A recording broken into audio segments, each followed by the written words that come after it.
Alright, this section is all about the surface area of prisms, that we're going to be looking at a lot of different types of prisms. And what we need to get is some vocabulary straight before we can talk about formulas of how to calculate surface area.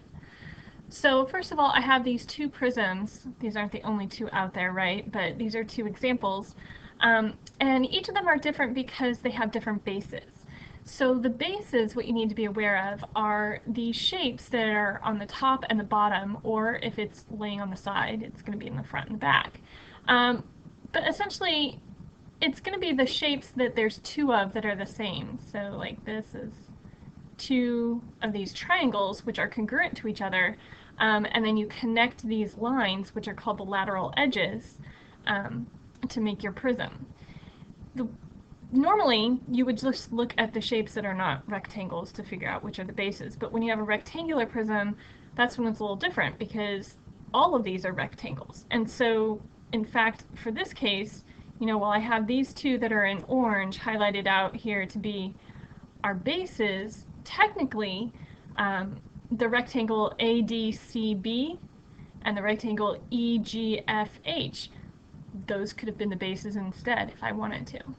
Okay, like I said, the lateral edges, these are going to be the straight lines that connect the bases. So there's a lateral edge, there's one right here, here, and kind of dashed here in the back that we don't technically see.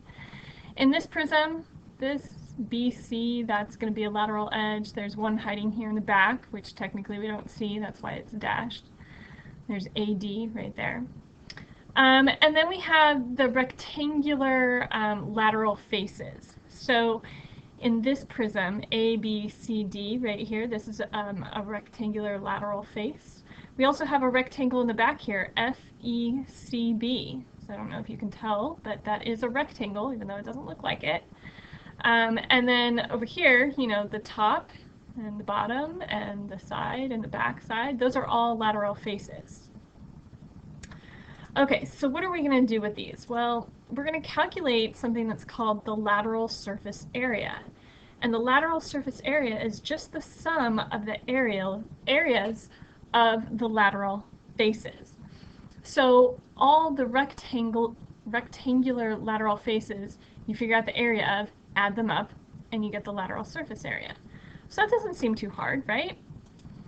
Okay, well, there is a nice, convenient formula to figure out the lateral area. We use LA to represent lateral area. And that is to take the perimeter of your base and multiply it by L, which is your lateral edge. So if we look at this triangle, if we took the perimeter, added up all three of these sides, and then multiplied it by whatever the height is, this lateral edge, that would give us the lateral surface area. That would be, say we wanted to figure out how much paper to wrap around this prism. That would tell us the area of that paper. Okay? So if you can remember that formula, it makes things a lot easier. Otherwise, you're just going to figure out the area of this front rectangle, the area of this left side rectangle, and then the area of the right side rectangle, and then add them up individually. That's up to you. All right, let's do an example. So in this problem, it looks like we have a triangular prism where it's an isosceles triangle for the base. And the lateral edge right here is 20. And we need to figure out the lateral area. So we could just figure out the area of each of these rectangles that we have and add it up. Or the fast way would be to add up these three sides and then multiply by 20. So using that formula, the lateral area is going to be 16 times 20, which is 320 square units.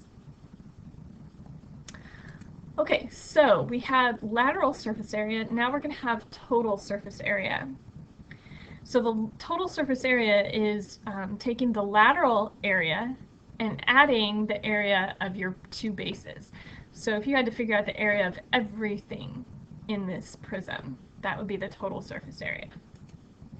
Okay, so from the above example, if we had to figure out what the total area is, we know that we're going to take the lateral area and add it to the area of each of these bases. So let's figure out the area of this triangle. This is where coming from chapter 11 will be very useful.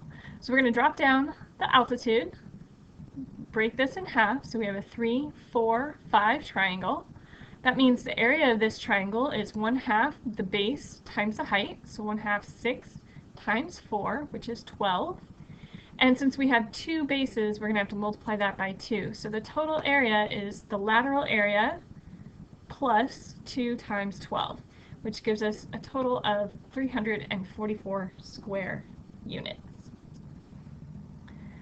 Okay, so just keep in mind the difference between the lateral area and the total area.